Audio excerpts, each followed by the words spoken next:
Hello, everybody, and welcome to another episode of Yourbishtherapist podcast. I am your host, Melissa Reich, Yourbishtherapist, a real-life therapist turned pop culture aficionado, serving clinical interpretations and hot takes on all things pop culture. And today, I am so honored to have one of my most favorite people back with me from Vanderpodrecaps. Please join me in welcoming back Lyndsay Lime. Welcome, Lyndsay. Thank you. I'm so happy to be back and to chat with you again. I am so happy for you to be back too, because I think it's a couple things. People really love you and me together and Mandy and I together. And you both have very soothing tones of voice. Oh, thank you. Both of you. So not only are you amazingly smart and talented and funny, you both have the best voices. So I am so grateful you're back. That is so kind because I think a lot of people say this about their own voice, but I hate my voice. Mm-hmm. Whenever I hear it, I'm like, who is that? I don't sound like that. So thank you. No, you're welcome. And I will say for people out there listening is that I used to hate the sound of my own voice. And I just hear it incessantly now because of what I'm doing and talking to myself and recording myself. But it just goes to show that sometimes we're so hard on ourselves because people love the sound of my voice, but I didn't used to enjoy it. So, here's to self-love, right? Yes, exactly. All right, everybody. So today what we're going to be talking about is we're going to spend about 20 minutes talking about Real Housewives of Orange County. Now, by the time this airs, there will be a new episode of Real Housewives of Orange County out. So we're recapping the most recent episode up until this recording. And then for people listening, I will be covering the newest episode as well. So stay tuned for that. So we're going to talk about OC. We're also going to talk about Surreal Life Villa of Secrets, which in my opinion, Lyndsay, we've been chatting about this so much. I don't understand how people are not watching the show. I think because it's a little hard to access. That is, if it would be on Bravo, I think more people would be talking about it. But y'all are sleeping on this show. For real. I think Macy Gray is an icon. We'll get into it.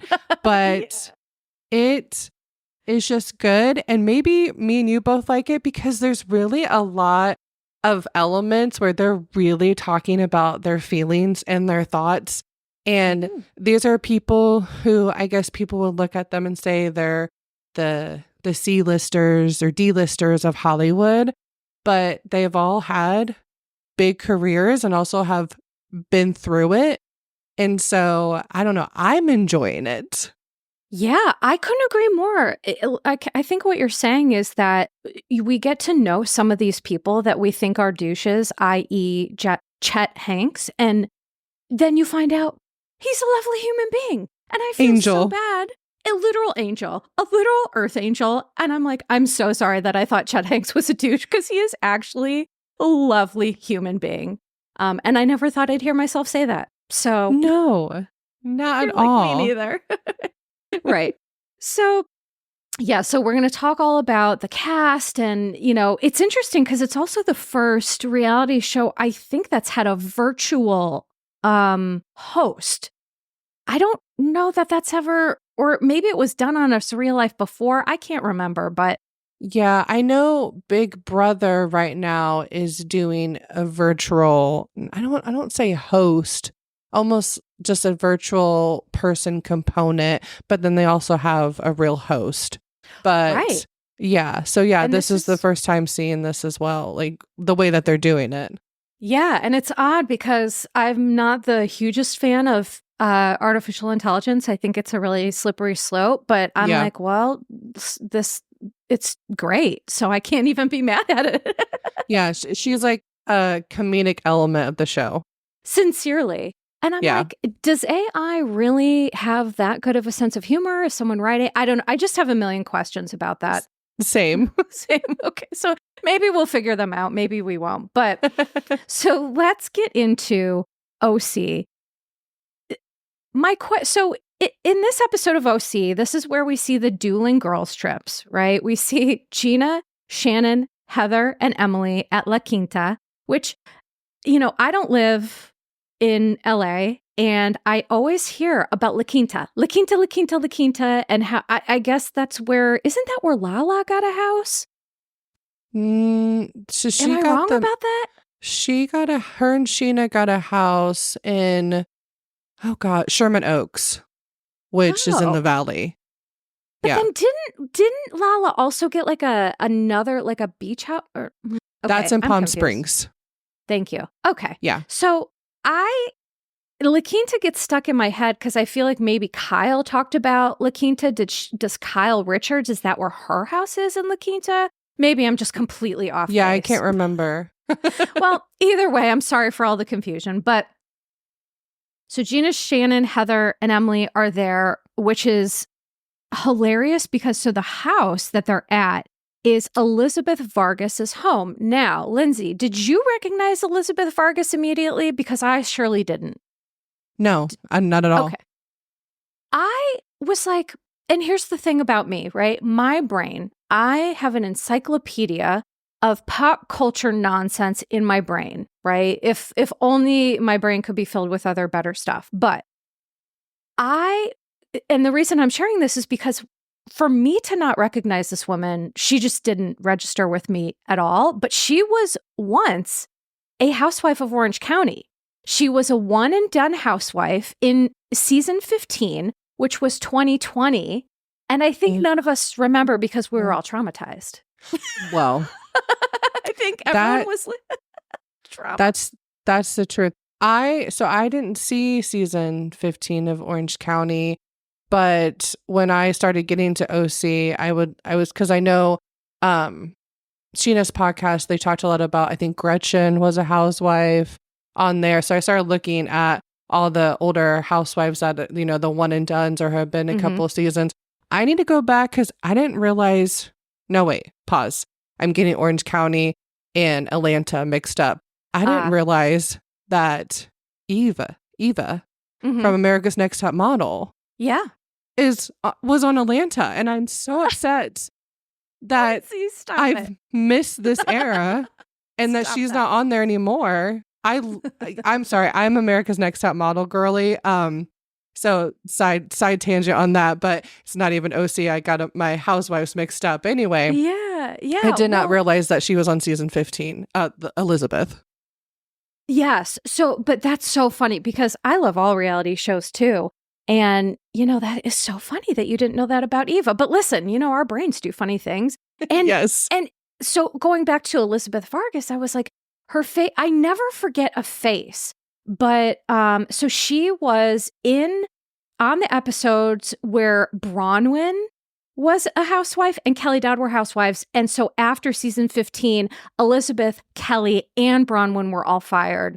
And that's why we don't remember her. So, well, that and trauma. And I think that Elizabeth Vargas, we didn't really, between Kelly Dodd and Bronwyn's antics, I think she just probably fell really flat because those are two very polarizing, extreme personalities. And I can't believe now we're getting another Bronwyn on Salt Lake City. Did you see that? I did see that, yes. I was like, I've never met anyone named Bronwyn or seen that name ever in my life until reality TV. Never heard that name at all. Which I'm not mad at the name. I don't like Bronwyn, who was on OC. I really have issues with her parenting, mothering and things like that. I have reactions to that. Let me just say that. But so Elizabeth is like, hey, clearly it felt like to me like Selling Sunset meets or Buying Beverly Hills, meets Real Housewives. It was like, let's show Gina's like bazillion-dollar house it just felt very commercially to me. Did you feel that same? No, it didn't. I was confused. So I was like, okay, so Gina is she helping list the house, but they're going there to party at a house that you're trying to sell? And that you've already staged. And as we can see, it got very dirty, which it's so funny because the two people who dropped stuff were both the people everyone was mad at Gina. But I felt like I couldn't help but wonder if it was a little bit passive aggressive, that Heather dropped the cocktail and then Emily dropped the cocktail and poor Gina. I thought she was going to have an aneurysm. No, I think it was a little F you to Gina on their part. I kind of do too. I mean, Heather's digs are less subtle. I think Emily's are more outright. Heather's are very passive aggressive. Yeah, but we can talk about that. So, and also I love, though, can I say too, Gina's ability to roast herself. So not only did she roast herself about this decision to take them to La Quinta, she was like, I'm so stupid. Who think, she was so cute. She also roasted her own interview look. Did you see that? I did on Instagram, which watching her interview look, I'm like, oh girl, you look like you were supposed to be on the Jetsons or something. Like it just, yeah. She looked adorable. Like here's the thing, she still looks adorable, but just, I think the hair and the dress and her video was so funny. She was like, I get it. Okay. Right. I get it. I love when they can laugh at themselves like that. I respect somebody so much when they can just be like, yeah, okay, it wasn't my best look. So what? Let's move on. I just appreciated that acknowledgement, number one. But number two, I agree. I think she looked adorable. And it's like, sometimes you never know how something is going to, it may look a certain way on, or you may feel a certain way. And then on film or on tape, it's different. But like, listen, I think that's all part of exploring. And I'm going to be honest, I really have a hard time when people are mean about people's looks. I just, I'm such not a subscriber of that. And, I get it. I think she did set herself up because it did look a little wacky, for a minute. But I think Gina's beautiful and I just adore her. I adore Gina. Yeah, I think there's a line of being cheeky and fun with it. You know what I mean? And I think she established that as well with it. But I know sometimes people can, obviously, we see this a lot with Bravo right now, take things too far. But I'm glad she was able to find the humor with it. So I appreciated that. Yeah. A good sense of humor, I think, is just the best accessory. Who cares about your hair or your dress? If you got a good sense of humor and a good head on your shoulders, you are good to go. There you go. So Shannon stirs the pot and here's my interpretation of this. So when Shannon is telling Emily about what Gina has said about her, this whole storyline was very confusing for me to follow. So I think I figured it out and we're going to break it down. But so Shannon basically stirs the pot, telling Emily that Gina's said that she's mean and aggressive. And, Emily and Gina have a real close friendship. So I could tell that Emily was hurt, but my gosh, when she was hurt, I was like, ooh, I see. She has a very powerful energy when she's hurt. Oh, yeah. And Gina kept asking her, like, girl, you're not okay. Just tell me. Emily was very much, which I get sometimes I can be like that when I like shut down and it's not healthy, but you're just like, I'm fine. But she was not fine. Right. I get this. It's just like when you say you're fine, it's like, I don't have the emotional bandwidth to deal with this right now. So I'm just going to say that I'm fine, even though we can all tell that I'm not. So I find that Shannon dropping that with Emily felt to me like she was like told to do her job. And she was just like, I don't want to do this right now. Did you get that same feeling? Yeah, I 100% think she was told, you need to bring this up, because she didn't look comfortable telling it up, telling it. And also, Gina didn't get mad at Shannon for bringing it up. That wasn't, you know what I mean? Because that usually happens, why did you even bring this up? Gina wasn't even upset about that. So I think they kind of knew all in that moment, like, we have to talk about it. And they do, right? It's literally, they're on their own separate trip, and there is tension between Heather and Gina, and now she's saying stuff about Emily, so it does all need to be addressed. I don't think Shannon wanted to do it that way, but I'm sure she was highly encouraged to do it that way. I would imagine, and that's definitely the face that she gave. She's like, well, production just told me I had to drop this bomb, so here I go, because this is my job.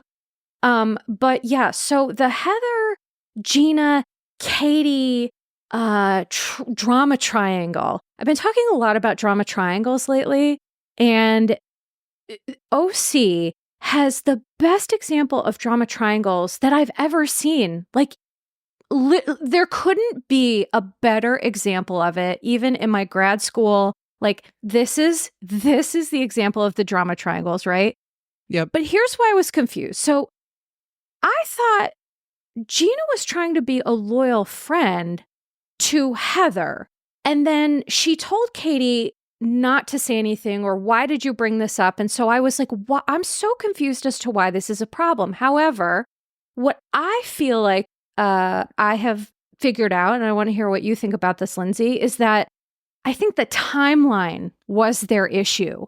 So Gina claims that she called Katie like 10 minutes after Katie dropped the bomb. And by the way, this is the dumbest storyline. Who cares if they called paparazzi? Who gives a shit?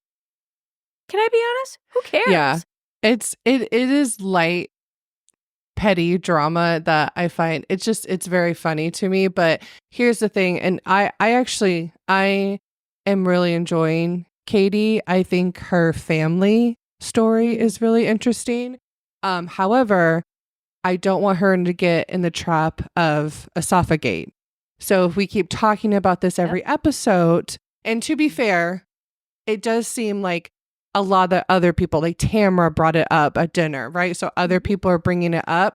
So I think Katie is going to have to navigate how to get out of that, because, you know what I mean? The first episode, you know, funny, haha. Now we're getting into it like, okay, it's, you know what I mean? Like, Heather's never going to admit, you know what I mean? Like, if she did, she's never going to admit that she did, right? So where I get confused is Gina saying, because I know before they started filming, right, there was some kind of like Christmas party and things like that.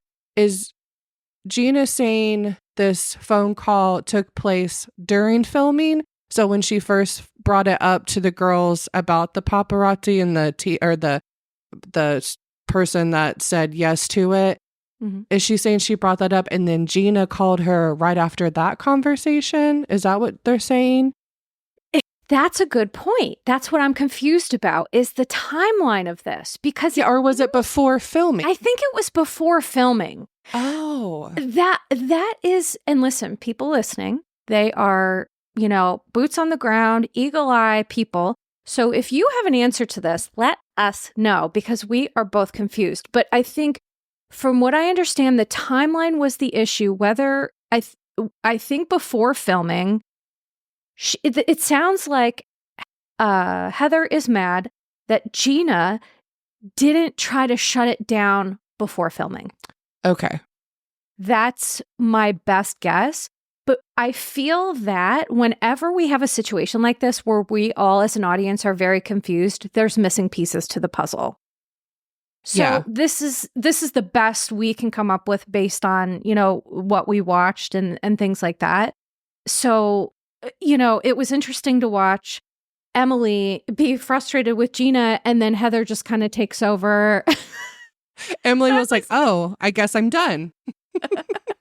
I guess we're done with this beef. Okay. And it was actually kind of hilarious. And that's what I love about Emily. It seemed like she almost wasn't even mad anymore. She's like, go ahead, Heather. You know, it's all about you, right? Literally. Yeah, literally. And the one thing before we move on to the other girls' trip, there's a lot to talk about there, is that I did appreciate that Gina did call out in one of the interviews about how Heather equating what Shannon said about Gina's children with CPS and this whole paparazzi thing, her equating them is insane. It's insanity. It is. I don't really like when, you know, people start to compare situations. I understand that, you know, Heather, I'm sure, especially with what they do, I'm sure lots of conversations have to happen with their kids. However, these are completely different. Completely different. So different, in fact, that I don't even think they should be compared. And no. I do agree with Gina that, you know, being a friend to Heather, I think means probably swallowing a lot of stuff. Yeah. And I think that, Gina's the type of person that she can swallow so much, but when it comes to like the real meat of the matter, she's like, no, we're not going to just brush past this. I don't care if you're friends or not. Because Gina does have this mentality of like, to be friends with someone, you have to be real with them. That's the only way of real friendships. And so, but that's the difference between Heather and Emily. Emily can have a real friendship. I don't think Heather can. I think Heather wants to be the queen bee and the rich, and good for her. But, Mazel, you're so rich, woman. But that doesn't mean that you're never wrong or that, you can compare the situations. They're not comparable. But so let's go over to the other girls' trip, Tamara, Alexis, Jen, and Katie at Big Bear. And I think what you said about Katie before, Lyndsay, was so wise, because I do agree that I want to know more about Katie's history. That's so rich, good stuff. She is an Asian woman adopted by a white family in Orange County. There was no talk of culture. There was no... and I think, her telling the story, so many people, I'm sure, who've been adopted can relate to that in terms of if they were adopted by a family, of a different race. And I love that Jen talked to her about that. Yeah. And the one thing I love about Jen, for all of her flaws or whatever, is she really does try to do the best she can for her kids, especially when it comes to having her son know his cultural identity, which is so special and important. Yeah. And I love that Katie talked about how she thinks her parents thought that they were actually doing the right thing at that time. Right. And I think a lot of adoptive parents, think that way. Mm-hmm. And I think now there's a conversation of, people who are adopted and are talking about, especially if they're adopted outside of their race or ethnicity, they're talking about how they really, lacked their culture, or their parents didn't bring them up or immerse them in their culture. And right. Katie is wanting to do that with her kids. And I don't know, I think there is so much more to Katie than this paparazzi thing. So again, I hope we don't get stuck here, because I actually really do like Katie and I want to know more about her. I agree. And I do want to just reiterate what you just said that's so important, is that it wasn't done with malicious intent. I think that the adoption process has a lot of challenges for all people involved. And so there's some grace that needs to be given. However, I also want to say, growing up in the 80s, I feel that we were just all feral cats, and it was like, don't talk about stuff. Like in the 80s, people just thought about, well, if we don't mention it, it should be fine. And the world is just different now. Thankfully, the world is different in that we know now we got to talk about it.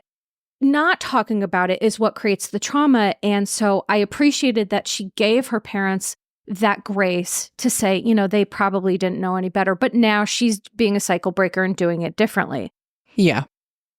And especially, here's the thing, when she talked about Asian flush, I laughed so hard because one of my closest friends is Asian. Mm-hmm. And she was like, clearly they don't have Asian friends. And I was like, clearly, how have you never heard of that before? It's like a physiological thing that happens, And so Katie explained it extremely well.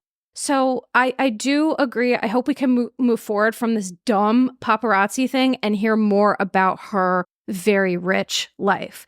Yes. So I think before we move on, we definitely have to talk about just the montage of Alexis just chattering on like a lovesick, emotionally stunted teenager. It's painful to watch for me. How do you feel about it? I cannot stand it. It physically, emotionally makes me uncomfortable. And it's really hard for me to find anything I like about Alexis.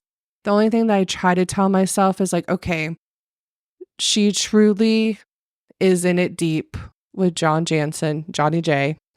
I think I'm just going to say, I don't like the man. I don't. What's to like? Right. He seems just your very classic. They're in that honeymoon period, the love bombing. And I know those terms can be thrown out a lot, but because of his history and like truly what we're seeing, I think, and the way that he defends him no matter what. And here's the thing. I love my husband.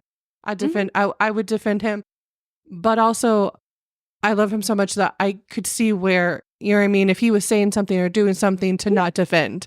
And I think that's healthy.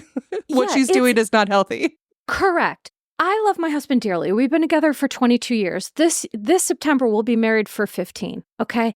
And here's what I'll say. When he's wrong, I got to tell him that he's wrong. And when I'm wrong, he needs to tell me that I'm wrong, because that's the only way real relationships survive. So I fully agree with you about that. And here's my frustration with the whole thing is that, and I posted about this on Instagram, number one, so threatening to release videos is just despicable. Now, disgusting. I will amend what I said before. I said that he recorded them, but it was like ring footage. So it was correct. He didn't record it with a phone, right? But it was caught through the, the ring camera. So I just want to be clear about that. But he still has it. Correct. So he still has it, holding it against her. And the most despicable thing to me that people really resonated with is that before Shannon left and crashed, if she was in such bad shape, for John to not get any sort of aid, any sort of help to say, okay, listen, she's out of order right now. I don't want to be around her, but call a friend, call somebody who loves her to say, come get your girl. And I feel he really is setting her up. I have very serious concerns about John Jansen. But what I don't understand about Alexis is that if this is what he is doing to his ex, what on earth do you think he's going to do to you when he's unhappy with you, when you two are no longer in favor? Am I right? No, you're totally right. And I think Emily even hinted at something like that last episode, the episode before this. But Alexis is not going to see that because in her mind, they're already married. They're already getting married. So it's never going to be her. And I think it is such a red flag if you're dating someone, the way that they talk about previous people that they've dated. And here, we can all like have a past and have dated people who have been toxic. Like I know, I've been there. Oh, girl, me too. I dated narcissists for same. a long time. Cheaters, like, you know what I mean? However, I'm not constantly bringing up those people to my husband now. And I'm not constantly calling John. I'm sorry, but the way that she's talking so much about how Shannon's talking about him. I'm sorry. It's because he keeps talking about her and he's suing her. And so, he is only suing her, in my opinion, that because he just wants her to know, like, hey, I'm still here and I still have power, because otherwise he would have signed. The whole thing with the lawsuit is there was some sort of agreement, like a non-disclosure where they wouldn't talk about each other. And he said, no, I don't want to do that.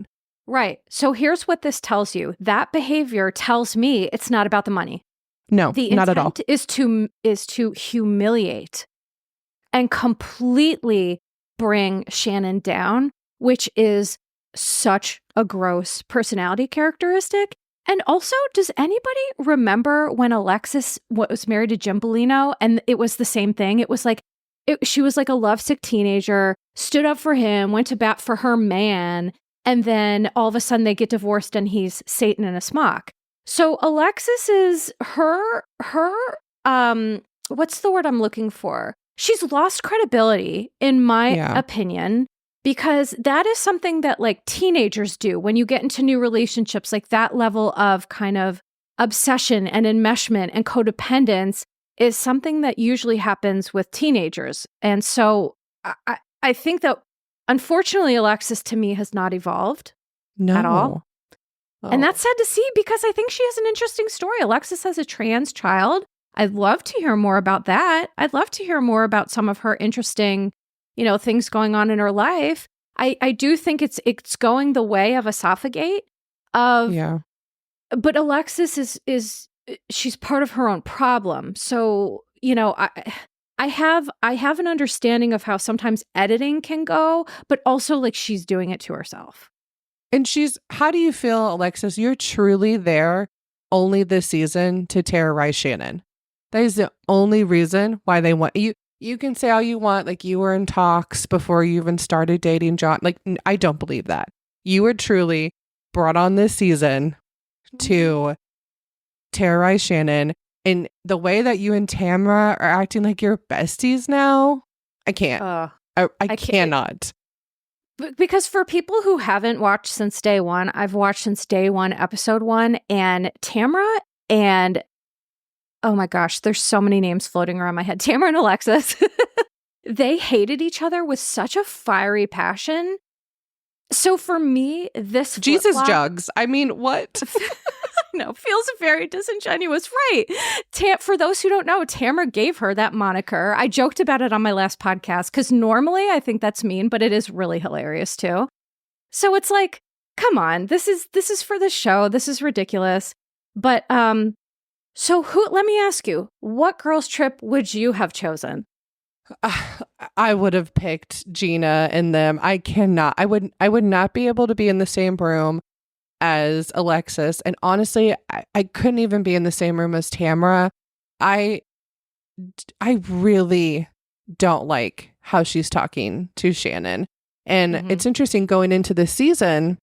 I don't know why I thought this. I don't know if it's because the trailer, but I remember going to the season thinking, oh man, I'm not sure how to feel. I wasn't thinking Shannon was going to take like accountability for her actions, but I feel like she is. And the way that Tamara keeps bringing up, calling her an alcoholic, keeps bringing it up. And I understand, like, look, what Shannon did, DUI driving, is horrific and someone could have gotten killed. And but here's the thing. I think Shannon has acknowledged that and if you're friends with someone, like Tamara's whole thing is, you're still drinking. And I could sit here and say, yeah, I don't think Shannon should drink, right?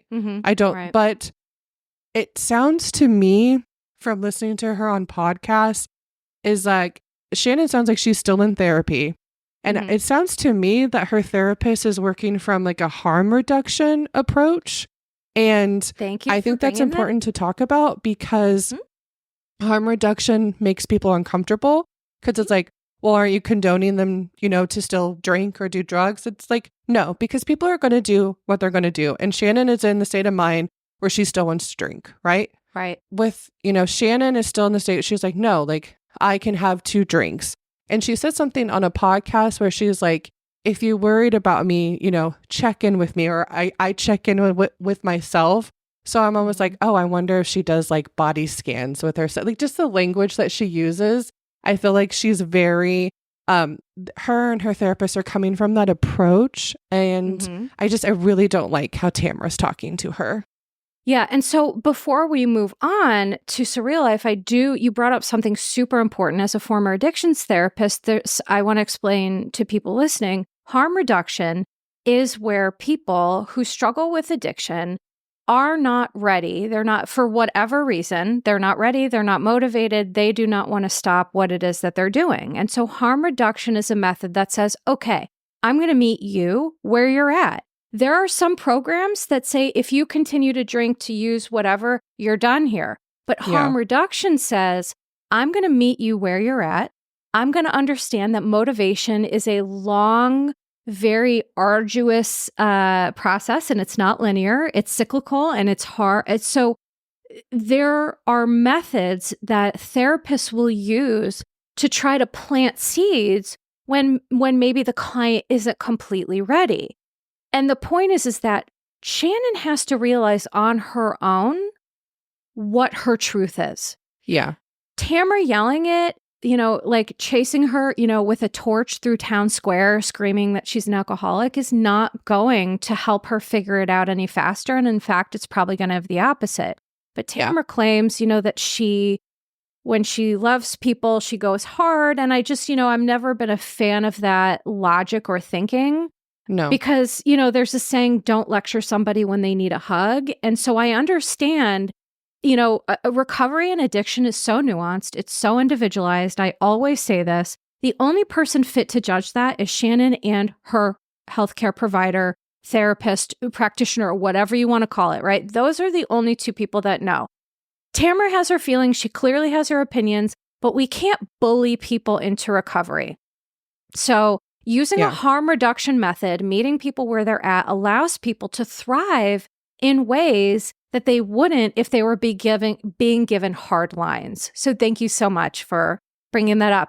And listen, I feel like we could talk about this for a million years, but we have to move on to Surreal Life. And I do want to say, obviously, my vote would be for La Quinta as well. I would never in 1 bazillion years have gone to the Big Bear girl. Like, I can't. I couldn't with Alexis. I could not. I would have a really, really hard time with that. But before we talk about Surreal Life, ya girl, ya bish, has her first live read. Ooh, ooh. So please let me do my live read first, and then we'll talk about Surreal Life.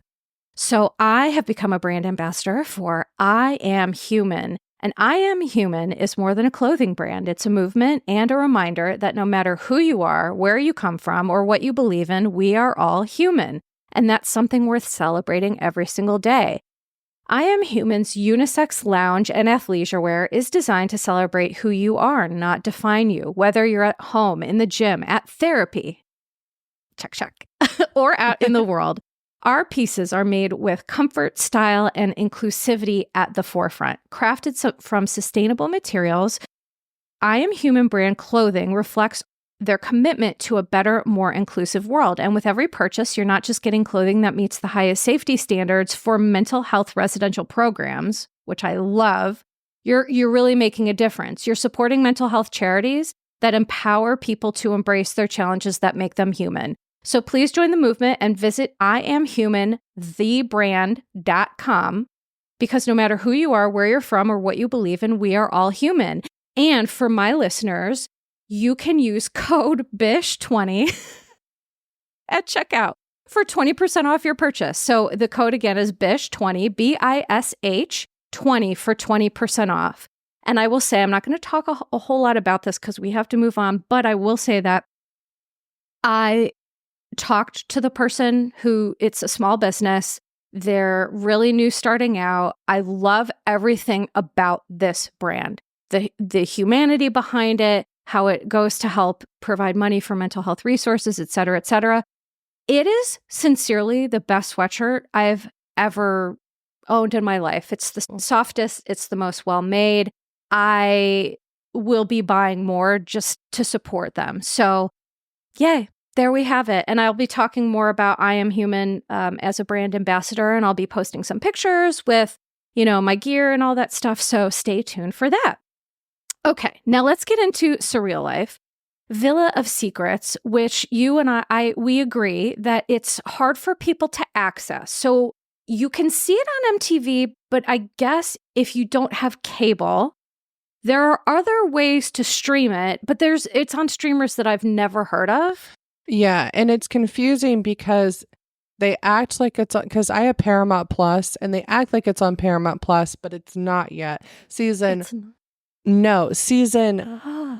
Surreal Life is confusing because it's been a show that started in like the early 2000s. I remember Flavor of Love on it with Bridget and then Jose Canseco. He was on season 5. I remember that season. And then it was I think it wasn't on for a little bit. But I think there was a season last year. So season 1, they call that season 1 is on, but this season isn't. I also recommend people to Google that because there's a couple other ways to watch, but that's so interesting. You said, I didn't realize it keeps advertising that they're on Paramount Plus, but they're actually not. Okay. Because that is the confusing thing about Surreal Life. There were old iterations of it, and then it took a hiatus, and then it came back last year or 2 years ago. And then this is it is very confusing. But so Surreal Life Villa Secrets is 2 weeks in Medellin. Is that how you say it? Medellin, Colombia? Yeah. I don't want to be like, an idiot about saying that. So, and as we mentioned, they have the first virtual host, and her name is Sloan Surreal, which stands for Surreal Life Operator and Navigator. And I was like, oh, that's pretty cute. That is cute. So the cast is Chet Hanks, who is he's actually so talented. Who would have known Chet Hanks is so talented? He's a singer. He really has a good voice. He's a rapper, musician, actor, but obviously known for being Tom Hanks' son, which I say that last because I do have a lot of empathy hearing how annoying that is to him. It's like he wants to have his own identity, and I can only imagine having Tom Hanks as your dad has got to overshadow all of it. So there's Chet Hanks, and then Kim Zolciak-Biermann, which holy moly, the Kim and Croy drama. Oh my gosh. It's so crazy because a lot of the episodes, they're talking on the phone. So I didn't realize this, and I don't remember this about past seasons. Well, to be fair, phone usage was a lot different in the early 2000s, but I didn't realize they still had their phones. So they still have their phones. They still have access to people. So that's what's interesting, because I remember when they were filming, it came out like, oh, Kim and Chet might be hooking up. And I was like, how did that? Someone must have leaked that, but they have their phones the entire time they're in there. Right. And so that's the thing. I didn't realize that either. But what I notice is that Kim is legitimately sucked in and attached to the phone and the drama and the chaos that comes with it. Yeah. Because everyone else, I don't even know that I've seen anyone with their phone, but every scene that's being filmed, Kim is like on her phone. She's like shriveled up like a little shrimp. Her back, I'm like, posture, girl, posture. She looks frail. She looks like she does not look well. And I'm not a commenter on looks usually, but she just does not look well. No. And Johnny does a really funny impression of her like, this is Kim on her phone. Like, someone will be telling her the most traumatic thing, and she's just like, click, click, click on her phone. Then she's like, yeah, Sir Croy said. Lyndsay, Johnny Weir is giving me life, honey. Oh. Giving me I life. love him. Yes. Love. Listen, so Johnny Weir, for those of you who don't know, he is an Olympic ice skater, but he is so famous for being in the Olympics, but he never won a medal. Mm-mm. And I think he's just famous because he's just a wonderful human being. Yeah. He just seems so funny and so grounded and has his head on his shoulders. And I just love everything about him. I do too. And there's one episode where he really opens up about just his place in life and how he's felt, there are times where with, the community, people see him as, his words, too gay but then also not gay enough. And so that's the thing about Surreal Life is we have these little moments with these cast members. They do these silly like challenges. That part I'm just like, okay, this is silly. But my favorite part is when they're just in the house and they just start chatting, because this is like when we get those real moments. And that's, like I said, the show is good, y'all. I promise. I swear, and I fully agree. There are these little nuggets of gold that are dropped in this show casually. Yeah, in between the silly, challenges and whatnot. So I'll go through the rest of the cast. So Macy Gray, as you mentioned, musician legend. If you don't know who Macy Gray is, bro, I don't even know what you've been doing.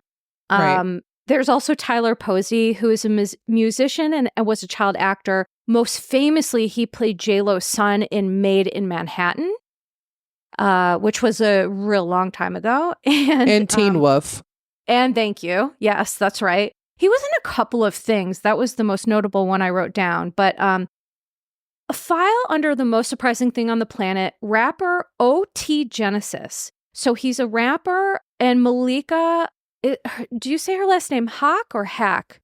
I'm not sure. So Malika is friends with the Kardashians, and she was kind of famous for that. So they have a child together, and he talks about how their son is autistic. And how he, growing up in some really unsafe, really traumatizing scenarios, he's trying to be the best dad he can be and get his son the most resources. And he just seems like, I'm like, I love you. Oh, y'all, when he talks about his growing up experience, like he talks a lot like gang violence, like he has seen some things. And he's like a big teddy bear. The way that he talks to people, and just you learn a lot about him. And I loved him talking about his son, because I think he had a real moment where he was like, I told myself that no, like my child doesn't have autism. Like he's, he's quote unquote fine. But the thing with that is I understand parents having that moment, but then once they actually learn more about what autism is, right? And, you learn more about your kids, their needs may look a little different, but like he said, his kid is like the smartest. I forget what thing he said. So I loved, because you saw a parent that I sometimes think parents don't get past that, and they get in denial about what their kids' needs are, and they look at it in such a negative way when it doesn't have to be. And I'm like, truly, he's a teddy bear. A teddy bear with so much trauma, but like you would not like think of it, because just the way he lights up a room. He really does. He really does. And the interesting thing is, I want to fix him. That's my instinct, because he is like a little kid in the body of an adult. Like you said, he grew up with a ton of gang violence, witnessing, shootings and people that he loved being murdered in front of his eyes, and just like really, poverty and just all of this stuff. And so when I see someone like that, I just think he has so much potential. He has such a good heart. And you can tell he hasn't really worked on that, because he there's this toxic masculinity piece that comes in with these neighborhoods, right? Like you have to be like a guy. You have to be like, super masculine. And that turns into toxic masculinity, where it's like, well, we can't cry. We can't accept people with different needs or whatever. And so I love that his love of his son helps him grow and understand that when children have more developmental needs than we anticipate, okay, that's all right. Yeah. They are still beautiful, wonderful children. And so I just appreciated the advocacy. I appreciated hearing from him on that. And I want to help him get to the other side of that trauma, but it's none of my business. So I'm like, Melissa, I almost reached out to him, and then I was like, girl, stop. Like, whoa, stop it. The one thing I did appreciate with him, and I won't like go into too much, but there was an episode where him and Macy kind of got in a little bit, and it's interesting because at first he was just like, okay, I'm sorry, and I was like, oh wow, like that, he just, he said, I'm sorry, he didn't make excuses. But then reflecting back, he kind of was like, well, no, wait a minute, this kind of also hurts me too. So like, I felt like they were able to like come together and talk about it. And so I think, I don't know, I actually think like this is a silly show, but I think this is like a good experience for him. I think for each of these individuals, especially for Kim, being in this space has been truly healing for all of them. And I feel like one of the most interesting things that I notice as a therapist is that these reality shows, when they only film for a short amount of time, they use a lot of psychological manipulation to get people to feel more bonded than they are. Yeah. And that's all I kept thinking about too when I was watching this. It's like they're doing all these challenges like ice baths and sound baths and all these amazing things, retreats and all this dancing and somatic exercises and all this stuff.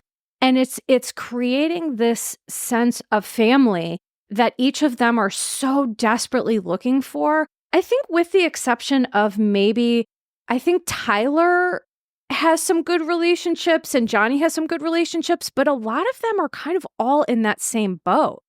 Yeah. But also let me mention, so before I get off track too much, Allie Brooke, she's a singer from the girl group Fifth Harmony, which I used to really enjoy them back in the day. And then there's Josie Canseco, who is the model and daughter of Jose Canseco, who she also has a super interesting story. Yeah, she does. That we just heard last night. But so basically what they do for people listening who have not been able to watch, each episode, there's like a synopsis and there's, they'll do like a group challenge and then they'll have downtime. And so for me, I find so much, like you said, there's so many nuggets of stuff in all of that. There's no bad parts of this show. So the thing, I want to give like a brief synopsis. So I love that Kim sauntered into the villa, red Solo cup in hand, and had a literal wine suitcase in tow. I am not, like, no joke. Literal suitcase just for wine. And I'm like, no wonder she has money troubles. Who needs a suitcase just for wine? And what a waste of space also. It was a whole huge suitcase with like foam things inside. And it's like, do you think you're not going to get alcohol there? I'm so confused. I know. There was no reason for that. No reason for it.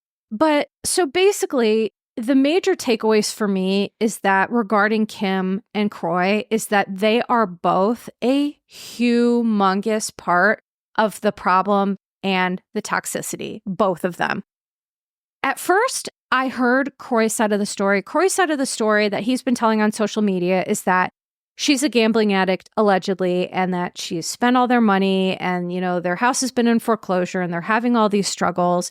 And so what Kim claims is that Kroy was mad that she went to film, which I get it. Your family's falling apart and you're in Medellin, Colombia, flirting with Chet Hanks. Yeah, that's not a good look for Kim. You know, it's like and they had sex 2 days before she came into film. Like their relationship is it's so all over toxic. The place. And so what Lyndsay is referencing is, for those who didn't see it, Kim said that Kroy filed all these motions, but then they slept together 2 days before she left for the trip. And so that's how I know that they're both, to me, I'm watching people who are basically addicted to each other. There's this addictive, codependent process that's happening between the two of them, and it's so sick. It's like they can't let each other go, but they don't want each other to be happy. And you can see how that is impacting Kim because she looks frail. I mean, I have real concerns for her. Yeah, she does. And it was sad too, because I think it was in episode 5 I have written down. That was the episode where she found out that he filed another motion, I think for full custody. And I thought that was really shitty because obviously she was away and they do get paid for this. So this was, you know, technically a work trip. And so for him to do that, and it wasn't, I don't think it was even so much like he had concern for the kids. I think it was more so despite her. And I think to punish her. Yeah. And that's really gross because since they do have, I don't know how old their kids are. Do you? They're young, right? There's so many and they're a billion. I have no idea. There's because Brielle we see her, but she's from a different, that's her first kid from a different relationship, right? Right. And then she has, is it two younger ones? Oh, no, she's like 4. Oh, she has 4. Are they 4? Yeah. Yeah. I just remember that really sad video of, I think it was, that I think it was the boy, Cash got bit by the dog. No, wasn't there a video recently, like, of them? Because, you know, during this time, like 911 calls were like being released and things like that. There was something with the kids and I can't remember. I just remember seeing a video and I was like, oh, this is like heartbreaking. Like this is too much.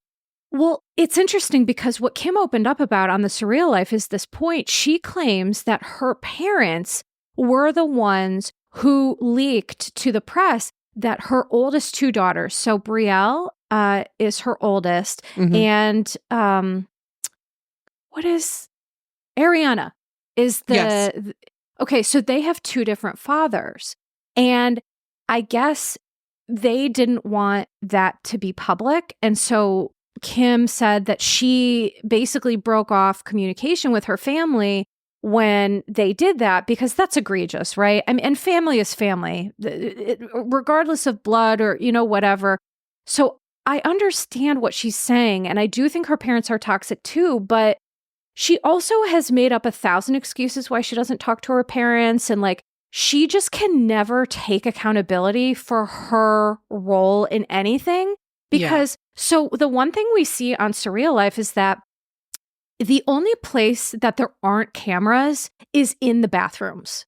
Yes. And they make a point of saying that because then there was one night, I think it was episode 5, where the Chet and Kim, their flirtation boils over and they're like in the bathroom and they keep Johnny awake because, you know, Johnny and Kim are roommates and they're so loud doing, I don't know what. I can only speculate.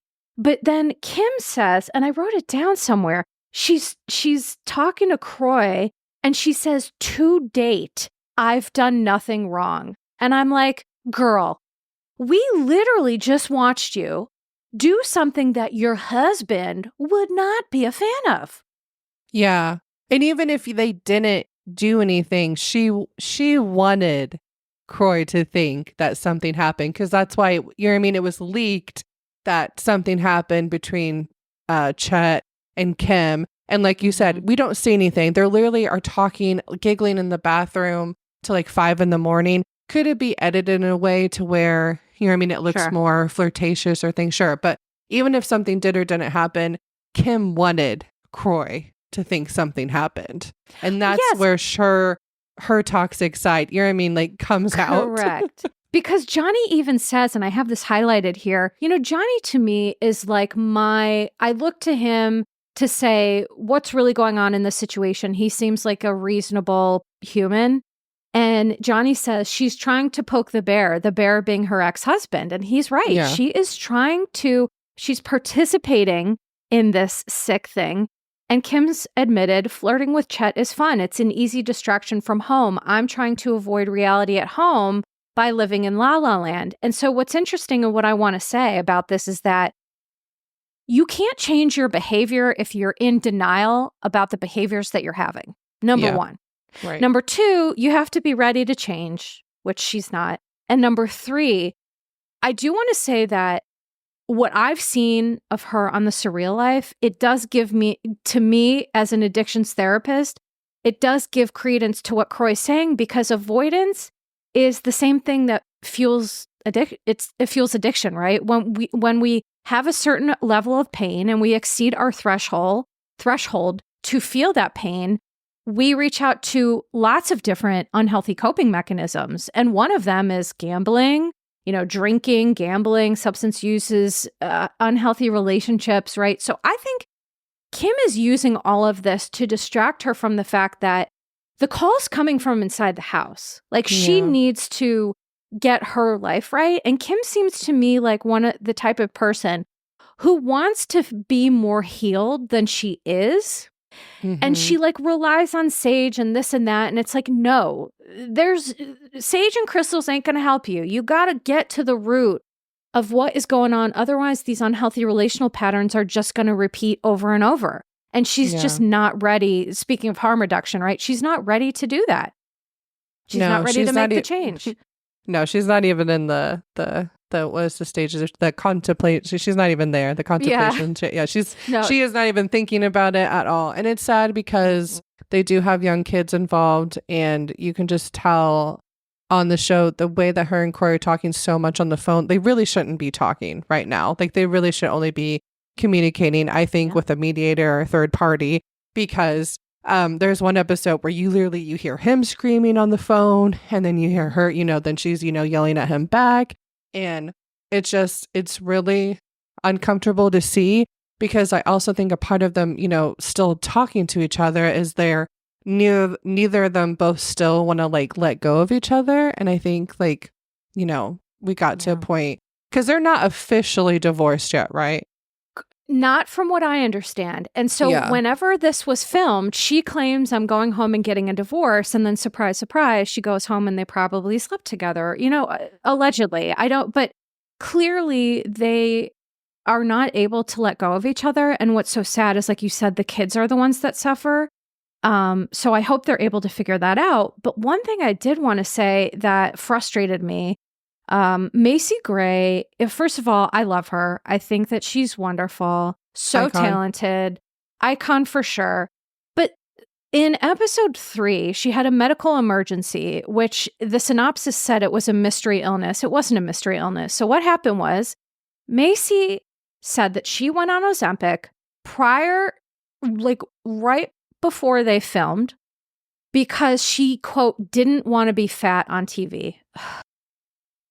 As a woman, my body has been chewed up and spit out medically. I have scars from top to tail, very, very, big, it's been a lot.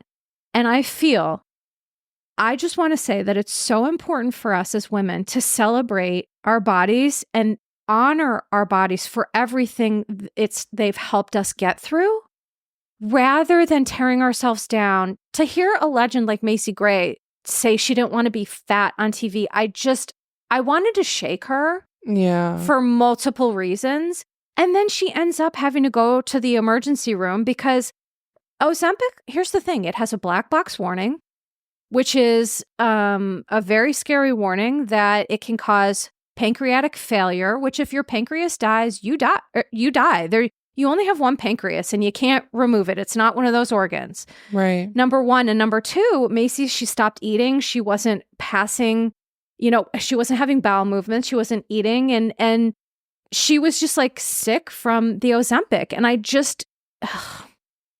don't know. What do you think about that? It bummed me out.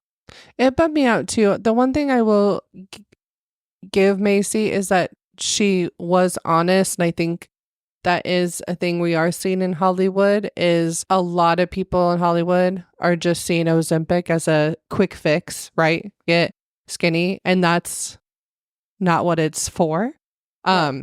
I have a friend who has started Ozempic and it truly has helped him so much. There's like medical things going and it truly has helped him. But the way that she presented it, I give her credit as far as saying, look, I did do this because I was going to go on tour soon and I was, coming on TV, and in her words, she didn't want to look fat. But then that makes me so sad because that, that shouldn't be your way of thinking about it. You know what I mean? Like, I think we all have points in our life where, maybe we don't feel good in our body. And maybe, sure. I know for me with my past things, I have like really framing my mind in a way of like, I don't feel good in my body right now. So like, and I know moving my body helps me feel better, eating better. You know what I mean? Like it can help you feel better. But contextualizing it in a way of like, I don't want to look fat on TV. It just shows that there's still, I think, some unhealthy thinking there. And it just, it made me sad to hear her say that. And then as you saw, like she was experiencing some real serious side effects. I mean, I think in the early episodes, I can't remember, one of them was like, kept saying like, Macy, are you eating? Like, why aren't you eating? Yeah. She was not eating at all. Right. Because, and that's what Ozempic does, right? It shuts down your appetite, and so for some people it's life-saving. So I'm not judging that. And I also appreciate you brought out a very important point of compassion, right? Is that she's honest about it. And I think that's important, right? To be honest and to be open and to have those conversations. It was just, again, me wanting to hold her beautiful face and say, Macy, my love, you are so talented. Please just give yourself a break, because I think how we talk about our bodies is so important and it has such huge consequences. It is. And it's sad too, because I do get what she's coming, especially like the media, people for some reason, news fact, bodies change. And especially when you get older. So I'm sure her going back on TV, she's like, well, crap, if people haven't seen me in a while, you know what I mean? Like, that's what people love to talk about, especially with celebrities that they haven't seen for a while. Oh my gosh, they look so much older, or their body looks different. And so I can't imagine that. Like, I just know sometimes how I feel with myself, like, and I'm not famous. So like being in the social light, like, I think that is such, a huge thing too. Because that's what, people get comments like that on these shows, like, oh my gosh, they look so different. I'm like, well, yeah, she's how old now? And you know what I mean? Like when she first started, how old was she? Like, people change. It's okay. Right. But also to your point, for women, when women bear children and go through menopause And yes. it's like one day in my 30s, I woke up and I'm like, why are my hips 2 sizes bigger and I can't fit in my pants? That literally my hips unhinged overnight. And I was like, well, okay, this is just part of being a woman and our bodies change. And so I think the point is that to just, if people listening to this, you know, I've been hard on myself. I know you've been hard on yourself. It's universal for women, but let's have some compassion and gratitude for what our bodies have carried us through.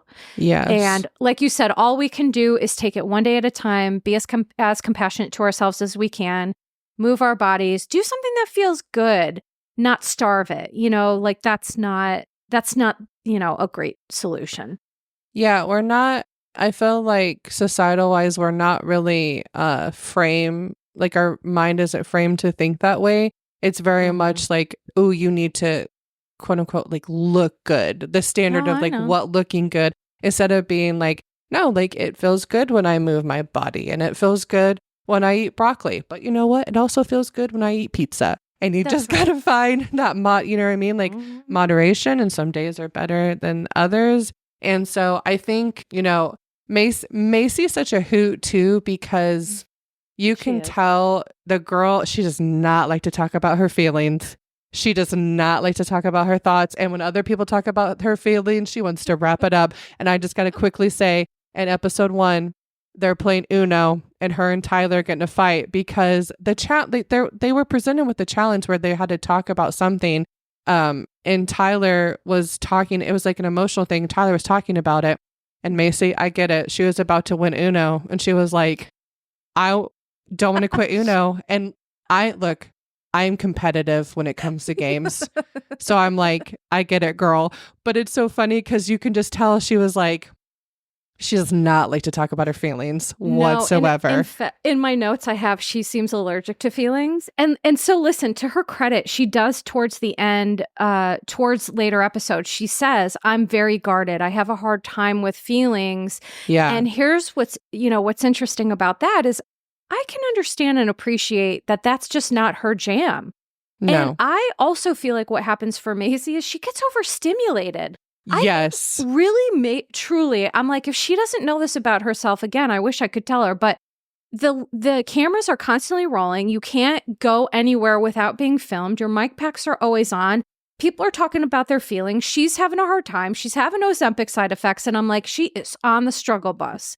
Yeah. And so I think that she's getting overstimulated and she's just like, can we just get through this without having to talk about our feelings 4 hours a day? Because Tyler, here's the thing about Tyler. He loves a feeling, honey. He loves to talk about feelings. Even more than me, I think. I think Tyler takes the cake. I love Tyler. He has been through it. And that's what's so great about this show is a lot of these people their fame came in like the early 2000s where, I mean, talk about media now. You had some toxic, the 2000s, the favorite thing Perez Hilton and people like that, the two things they love to talk about, women's virginities and men's sexuality. And unfortunately, those are still things today that people, especially when it comes to men's sexuality, people love to talk about. But Tyler Posey was one. I remember this. It was the media very much tried to out him, and he talked about that. And he wasn't ready to also, it's not even so much he was ready. He was truly still trying to like find himself and what he liked and what he didn't like. And that's none of our business to find out. And so Tyler, I think from that point, like really had to start doing the damn work when it came to his feelings. So you can just tell that he meditates in the morning. Like he really does it. And so, which is funny because him and Macy, the first episode, actually kind of like bonded first. But then Macy was like, oh boy, you talk too much about your feelings. Like I can't handle it. And I hope we hear Macy talk a little bit more because, you know, with her being in the music industry, which the music industry is a very dark and can be a very toxic place. I mean, Allie, from Fifth Harmony, she even talked about how I think it was a producer who told her to come into his room. So again, you get these like little nuggets from the show. And so it'd be interesting to hear, you know, Macy talk about the music industry, and if she doesn't, that's fine. But that's what I think is so great about the shows, again, when they're just at the house, they just start talking about these things. And a lot of these people came to fame in these really crazy times. So like hearing them talk about it and break it down, I love it. I mean, you just summarized it so well. And here's the thing. I feel like we could go on and on about this, but we can't anymore. But you got to put your child. But please, Surreal Life, sponsor Yourbishtherapist podcast, because we are plugging you, and we will tell everyone to watch your show. And here's the thing, Lyndsay, what I would love is for you to come back, and so maybe after the finale of the Surreal Life, we can talk about it again, because I think there's like 1 or 2 more episodes. Okay. I'm not sure. I know. Probably, yeah. Since it's only 2 weeks, there can't be that many more. Yeah, right. You would think. But I mean, there's so much we still didn't get to touch on. But listen, as always, this has been an absolute pleasure. Thank you always for your compassion. And you just always bring up such amazing points too that I think is really important. So thank you for everything you always bring to this podcast. I just adore you. Oh, thank you. And I adore you too. I literally could chat for you. Me and Melissa, we're very interested, I think, in the same thing. So I literally could chat with you for hours. So again, thank you so much for having me on. And truly, I will come on anytime. Okay, perfect. So, but please, before we end, plug, promote, tell people where they can find you. Yeah, you can find me on Instagram at Vanderpodrecaps. And keep watching out. I'm still obviously doing recaps over there. VPR is in a weird place right now. Is it coming back? Is it not? But now I'm doing other recaps, other Bravo related recaps. Love Island, right? We're different. And also stay tuned, because me and Brady might have some fun announcements. For those that don't know, Brady is my bestie, and he does the graphics on my page. So just stay tuned, because hopefully we can make a fun announcement soon. But yeah. Oh, girl, I love a fun announcement. Okay. Well, on that note, we're going to leave y'all hanging. I just want to say thank you again for listening. Please check Lyndsay out. Check out Vanderpodrecaps. Please give Yourbishtherapist podcast a 5-star review. Check me out at Yourbishtherapist on Instagram and TikTok. I'm trying not to be elderly, but, doing the best that I can. And as always, thank you, all of you, for your love, support. I just adore you all. And please remember to take care of yourselves and each other. And we'll say ta-ta for now. Disclaimer. Posts are not intended to diagnose, treat, or provide medical advice. Yourbishtherapist is for entertainment and informational purposes only. The podcast, my opinions, and posts are my own and not associated with past or present employers, any organizations, Bravo TV, Greyheart Productions, or any other television network. The information in YBT podcast and on its social media is provided for general informational purposes only and is not intended to diagnose or treat. Please do not act or refrain from acting based on anything you read, see, or hear on YBT podcast or associated social media. Communicating with YBT via email and or social media does not form a therapeutic alliance. Melissa, operator of YBT, is unable to provide any therapeutic advice, treatment, or feedback.